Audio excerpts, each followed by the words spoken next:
The recording played through the courtroom speakers without interruption. Every person in that room, the jury, the attorneys, the bailiffs, even Judge Patterson herself sat completely still. My son's voice filled the air. She doesn't know what she's signing half the time. Did you see her at dinner? She asked me twice what day it was. Twice, Rachel. We just need the POA finalized and then the investment accounts are accessible. All of them. Then Rachel's voice, smooth and careful the way she always was. And the house? The house too. Once we have medical authority, contesting the existing will becomes a procedural issue. My attorney says it takes maybe 6 weeks. What if he figures it out? A pause. Long enough that I counted 4 full seconds before my son answered. He won't. He can barely remember what he had for breakfast. The recording ended. My attorney, a sharp woman named Diane Holloway, who'd spent 20 years prosecuting financial elder abuse cases, clicked off the audio player and turned to face the jury. "Ladies and gentlemen," she said, "what you just heard was not a son concerned about his father's health. What you just heard was a man calculating how to steal a dying man's estate while that man was still very much alive." She paused. Except, of course, for one problem. The man in question wasn't dying, wasn't confused, and had been recording every conversation in that house for the previous 5 months. She looked at my son. He heard every word. I watched my son's face in that moment. Watched the color leave it the way water drains from a bathtub, slow at first and then all at once. He turned to look at me from across the room, and I held his gaze without blinking. I'd spent 31 years as a cardiac surgeon. I'd looked into the faces of patients on operating tables and made decisions in seconds that determined whether they lived or died. I knew how to stay calm when everything around me was falling apart. He looked away first. Let me go back to the beginning, because the ending only makes sense if you understand how it started. My name is Gerald Whitmore. I'm 67 years old. I spent the better part of 4 decades at Vanderbilt University Medical Center in Nashville, Tennessee. First as a resident, then as an attending, then as the head of cardiothoracic surgery for the last 11 years of my career. I retired 2 years ago not because I had to, but because I wanted to. My hands were still steady. My mind was still sharp. I simply decided that I had given enough years to other people's hearts, and it was time to attend to my own life. My wife, Caroline, passed away 9 years ago. Ovarian cancer, diagnosed late, progressed fast. We had 14 months from diagnosis to the end, and I spent every one of those months either at her side or standing over someone else's open chest, wishing I were. After she died, I grieved the way surgeons grieve quietly, privately, and with the kind of controlled precision that the people around you mistake for strength, but is actually just habit. My son, Derek, was 34 when I retired. He'd grown up watching me work 70-hour weeks, and had decided early on that medicine was not for him, which I respected. What he'd chosen instead was a series of business ventures that never quite became businesses, a talent for spending money that outpaced his talent for making it, and a rotating cast of women who seemed selected primarily for their enthusiasm in spending alongside him. Rachel was the latest. He'd been with her for about 18 months when I first met her, at a dinner at my house in Brentwood, a 4-bedroom colonial on 2 acres that Caroline and I had bought 22 years ago and that I'd maintained meticulously ever since. Rachel was 31, attractive in the way that requires significant daily maintenance, and she had a way of looking around a room that wasn't quite admiration and wasn't quite appraisal but landed somewhere uncomfortable between the two. I noticed it. I didn't say anything. That was perhaps my first mistake. Or perhaps it wasn't a mistake at all, just the first piece of the board being set. The trouble started gradually, the way trouble usually does. Derek began calling more often, which I initially took as a good sign. He'd always been somewhat distant since Caroline died, as if her death had introduced a formality between us that neither of us knew how to dissolve. So the increased contact felt like progress, but the calls had a pattern I started recognizing. After the 3rd or 4th one, he would ask how I was feeling, ask whether I'd seen my doctor recently, mention, with studied casualness, that he'd read an article about early onset cognitive decline and that I should really get a baseline assessment done, just to have on file, just to know. I am a physician. I know what a baseline cognitive assessment is and why someone might want one on file. I started paying closer attention. Then came the visit. Derek called one Thursday in October to say that he and Rachel were in a rough spot financially, a real estate deal that had fallen through, some debts that had compounded, and asked if they could stay with me for a little while, just to get back on their feet. I said yes. I said yes because he was my son, and because Caroline would have said yes, and because I still, at that point, believed that the trouble was financial and temporary, and that what he needed was his father. They moved in 3 weeks later with enough luggage to suggest they weren't planning on leaving quickly. I gave them the guest suite on the second floor. I told my housekeeper, Margaret, who came 3 days a week, that we had guests. I tried to resume the ordinary rhythms of my retirement morning coffee on the back porch, afternoon reading, the occasional round of golf with my friend Ray, who'd been my college roommate and was now a retired federal prosecutor living 40 minutes away in Franklin. It was Ray, actually, who first said it plainly. We were sitting on his back deck in November, about 3 weeks after Derek and Rachel moved in, and I was describing some of the small things I'd noticed. The way Rachel asked me questions about the house's value, about my investment portfolio, about whether I had a financial advisor. The way Derek had gently suggested, twice, that perhaps I should simplify my affairs, consolidate accounts, streamline my estate documents, maybe consider a trust structure that would make things easier to manage. Ray listened to all of it without interrupting. Then he set down his coffee cup. "Gerald," he said, "I spent 20 years prosecuting people who did exactly what you're describing.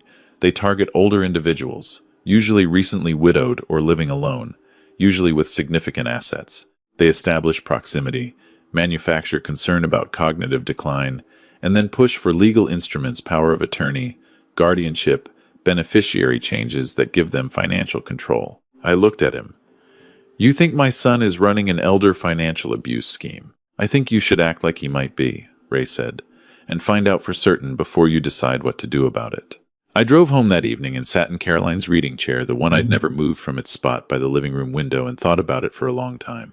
Then I called a security consultant. His name was Marcus Webb, and Ray had used him before on federal cases. He came to the house when Derek and Rachel were out, swept it for existing recording devices — there were none — and installed a system of his own. Small, embedded in smoke detectors and electrical outlets, high-quality audio and video, all of it feeding to an encrypted cloud account that only I could access. Marcus also helped me with the performance, because that was what the next 5 months became, a performance.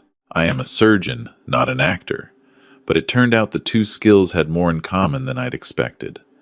Both required sustained focus over long periods. Both required you to maintain absolute control of your external presentation while managing whatever you were feeling internally. Both required you to make other people believe you were doing one thing while you were actually doing another. I began forgetting small things. Not dramatically, I wasn't going to insult my son's intelligence by pretending I didn't know my own name. Small things. Asking what day it was.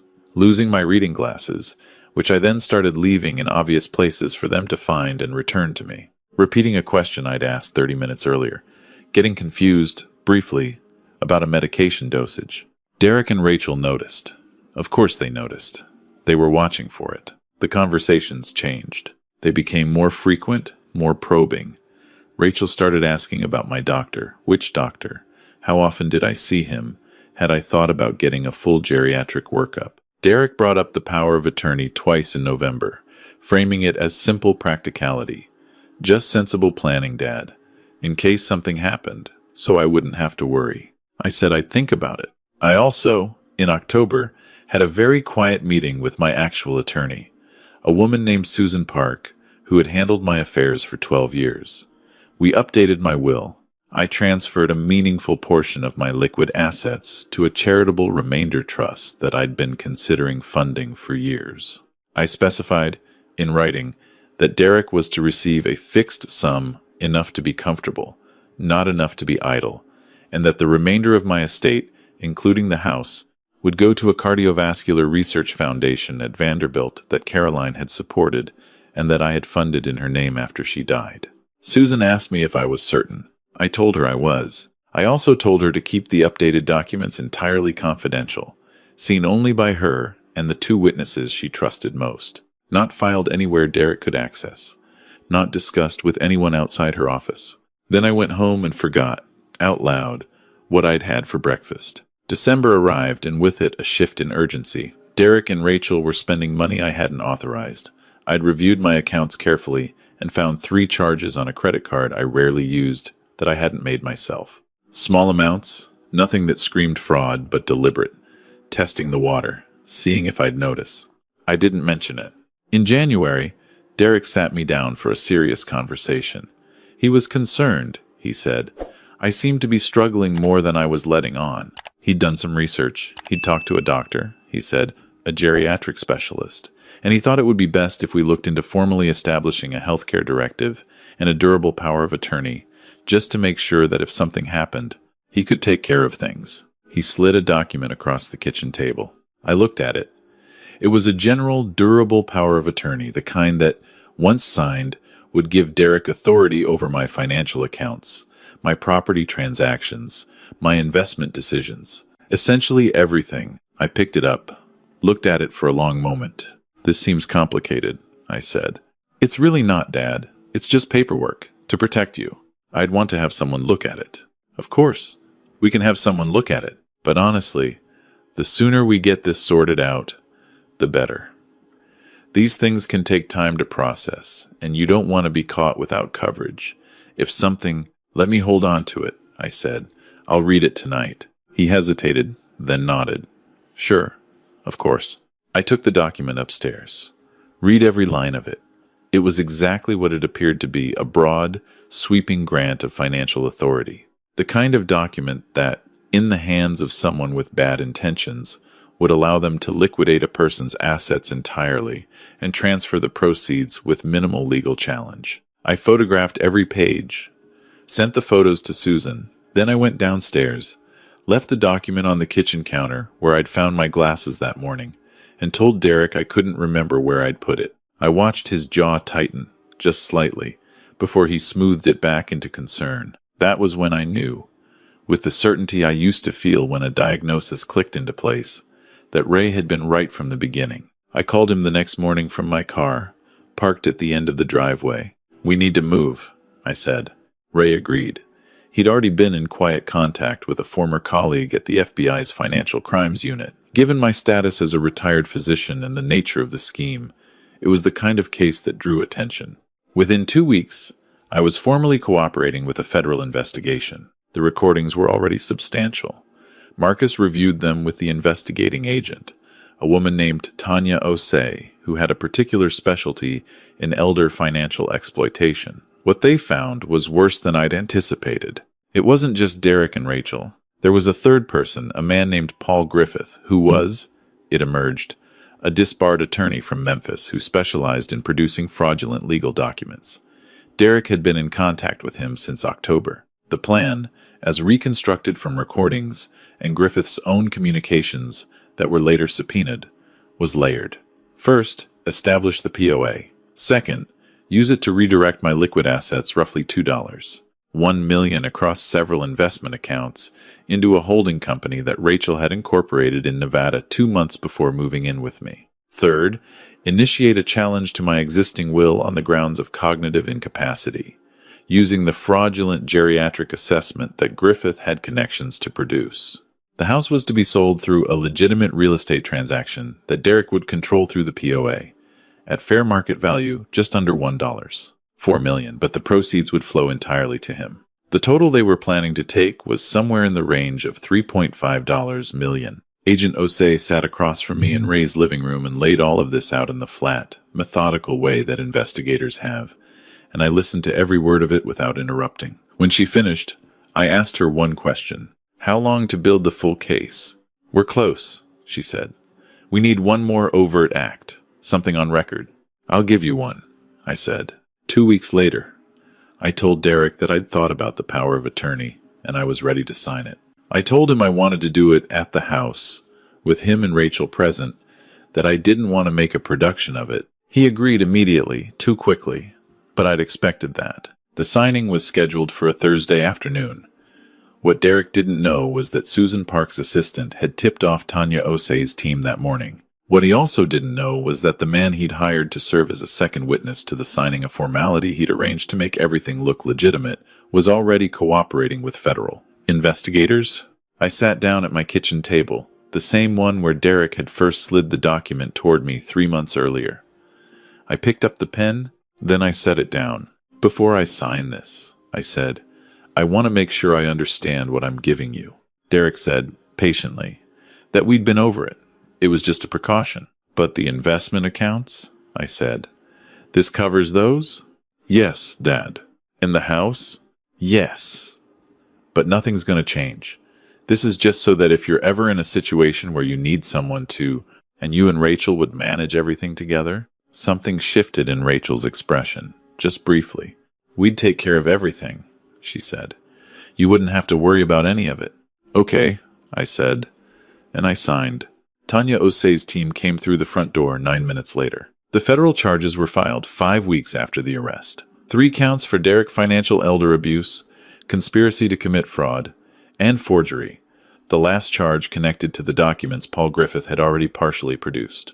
Rachel faced 2 counts, conspiracy and fraud. Griffith, who decided quickly that cooperation was in his interest, pled guilty to 2 charges and agreed to testify for the prosecution. I watched Derek in the courtroom during the preliminary hearing, watched him in his suit, a suit I recognized, one I'd bought him for his cousin's wedding 4 years ago, and tried to find the 22-year-old I'd taught to drive a manual transmission in an empty parking lot in Green Hills. I couldn't locate him. The man sitting at that defense table was a stranger who wore my son's face. His attorney was aggressive. His name was Calloway, and he'd spent 15 years doing exactly this kind of defense work: complex financial cases, white-collar crime, clients with resources, and a story to tell. He filed a motion to suppress the recordings on Fourth Amendment grounds. The judge denied it. I had consented to the recording system in my own home, and the law was clear. He argued that Derek had genuinely believed I was experiencing cognitive decline and had been acting out of concern. Tanya Osei dismantled that argument with 6 months of recorded conversations in which Derek and Rachel discussed my alleged confusion in terms that made their actual intentions unmistakable. There was a moment, about halfway through the trial, when Calloway called me to the stand. I'd been expecting it. Diane had prepared me for the specific angle he was likely to take. He started from a reasonable distance. How long had Derek and I had a close relationship? Had I ever struggled with the demands of single parenthood after Caroline's death? Wasn't it possible that Derek's inquiries about my health came from a place of genuine love and worry? I answered carefully and honestly. Yes, we'd been close. Yes, single parenthood had been difficult. And yes, it was possible that concern could have been the starting point. Then Calloway leaned forward. "Dr. Whitmore, isn't it true that you spent 5 months deliberately deceiving your own son? That you manufactured symptoms of cognitive decline specifically to induce him to act in ways that you could then use against him?" "I documented his actions," I said. "There's a difference. You performed. Your word you told the investigator, you treated it like a performance. You're a doctor. You used your medical knowledge to convincingly simulate illness. I created an environment in which my son's genuine intentions could reveal themselves. He was never coerced into a single choice he made. But you gave him no opportunity to come to you directly, to say, 'Dad, I'm in financial trouble. I need help.' You bypassed all of that and went straight to a federal investigation." I looked at him steadily. "He was in my house," I said. "He ate at my table for 5 months. He had every opportunity in the world to come to me directly. Instead, I recorded him telling Rachel that the key was getting the POA finalized before I figured out what was happening." I paused. "Mr. Calloway, I'm a cardiac surgeon. I spent 31 years making fast, precise decisions about whether to cut. The one skill you develop above all others in that work is the ability to distinguish between a patient who can be saved and a situation that requires a different kind of intervention entirely." Calloway had nothing to follow that with. He sat down. The jury deliberated for 4 days. 4 days that I spent at Ray's house, mostly on his back porch, drinking coffee and playing cards, and trying not to think about what 12 strangers in a room were deciding about my son's future. On the 4th afternoon, Ray's phone rang. He listened for a moment, then looked at me. "Verdict," he said. The courtroom was more crowded than I'd expected. The case had attracted attention: retired surgeon, federal fraud charges, a son and his girlfriend. The kind of story that travels. I sat in the front row with Susan Park on one side and Ray on the other, and I watched Derek and Rachel come in, and I watched the jury file into their seats. The foreperson was a man in his 60s, retired schoolteacher from what I remembered of jury selection, with a quiet, deliberate manner that I had decided I liked. Judge Patterson asked for the verdict. On the charge of financial elder abuse against Derek Whitmore, guilty. On the charge of conspiracy to commit fraud against Derek Whitmore, guilty. On the charge of forgery against Derek Whitmore, guilty. Derek's attorney put a hand on his arm. Derek didn't move. Rachel's charges came next. Guilty on conspiracy. Guilty on fraud. I watched Rachel's face. She closed her eyes for a moment. When she opened them, she was staring at the table in front of her, and whatever she was feeling, she had decided not to let anyone see it. The sentencing hearing was 3 weeks later. Calloway argued for leniency. Derek had no prior criminal history. He'd been under financial stress. The relationship with Rachel had introduced an external influence. The actual harm to me had been limited. No money had actually been transferred. The POA had been executed but immediately voided, and my assets were fully intact. Diane's response was measured and precise. "Your Honor," she said, "the argument that attempted theft isn't punishable because the theft was interrupted is not one this court should dignify with extended consideration. Derek Whitmore spent 6 months systematically targeting his own father, a 67-year-old man living alone, a retired physician who had lost his wife and was, according to the defendant's own recorded statements, believed to be experiencing cognitive decline. The fact that the father was not actually declining and had in fact anticipated and documented everything does not diminish the nature of the intent. It simply meant that justice was available." She let that land. "Mr. Whitmore knew exactly what he was doing. He knew it was wrong. He did it anyway, and he continued doing it, escalating it, recruiting additional co-conspirators for 6 months. The sentence should reflect that." Judge Patterson sentenced Derek to 12 years in federal prison. Rachel received 8 years. Paul Griffith, who had cooperated fully, received 3 years and was ordered to surrender his remaining assets. Joint restitution was ordered in the amount of $340,000, legal fees, investigative costs, and emotional damages. The two of them had minimal assets to speak of, the combined proceeds of which would cover perhaps a fifth of that. The rest would follow them. After the sentencing, as the courtroom was clearing and the reporters were gathering near the doors, I walked to where Derek was standing with a federal marshal waiting to escort him out. He looked at me. In his eyes there was anger still, and underneath it, finally, something that might have been shame. I didn't give the anger anywhere to land. "I want you to hear something," I said quietly, "because I want you to understand it, not as a punishment but as a fact." He waited. "The house will be sold this summer. The investment accounts, the ones you spent 6 months trying to reach, are being dissolved and redistributed. Half to the Caroline Whitmore Cardiovascular Research Fund at Vanderbilt. The rest to a foundation that provides legal assistance to elderly people who are victims of exactly what you tried to do to me." I paused. "The money you wanted will go to help people like me protect themselves from people like you." He stared at me. His mouth opened slightly. "That wasn't revenge," I said. "That was always the plan. Your mother and I decided years ago that this is where it should go. You just accelerated the timeline." The marshal touched his arm. He didn't move for a moment. "I taught you better than this," I said. It wasn't an accusation. It was just true, and I needed to say it before I walked away. Then I walked away. Ray drove me home that evening. We stopped for dinner at a place on 5th Avenue that we'd been going to for 20 years. A quiet Italian restaurant where the owner knew us by name and didn't ask questions. We ate pasta and drank half a bottle of wine and talked about other things, his grandchildren, my golf handicap, a book we'd both been meaning to read. Outside, the April air was cool and clean. Nashville in spring. I listed my house 6 weeks after the sentencing. The Brentwood property sold in 11 days, slightly over asking, to a family from Chicago relocating for work. I watched them walk through it on the inspection day, a couple in their late 30s with 2 kids who ran through the rooms, making the kind of noise that houses like mine hadn't heard in years. "Good," I thought. Good. I bought a smaller place in East Nashville, closer to Vanderbilt, closer to the foundation offices where I'd started spending time as a volunteer advisor. It was a modest house by the standards of what I'd had before: 3 bedrooms, a shaded front porch, a backyard with an old oak tree that I immediately liked. It cost $490,000. Everything else went where it was meant to go. The morning I moved in, I sat on the front porch with coffee and watched the neighborhood come to life. A woman walked past with a stroller. 2 men jogged by. Down the block, someone was gardening. My phone was quiet in my pocket. I thought about Derek. I thought about him often, and I suspected I would for a long time, probably for the rest of my life. I thought about the Thanksgiving he was 10 years old and convinced he'd broken our ornament-hanging record. I thought about his face the morning of Caroline's funeral, standing next to me in a suit that was slightly too big, trying not to cry.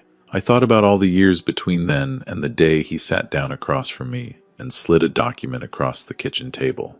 I didn't know where that path had taken him or what had happened along it to lead him here. Greed, maybe. Fear. Rachel's influence. His own choices, repeated until they calcified into character. Maybe there was something I'd missed along the way, some turn I could have caught.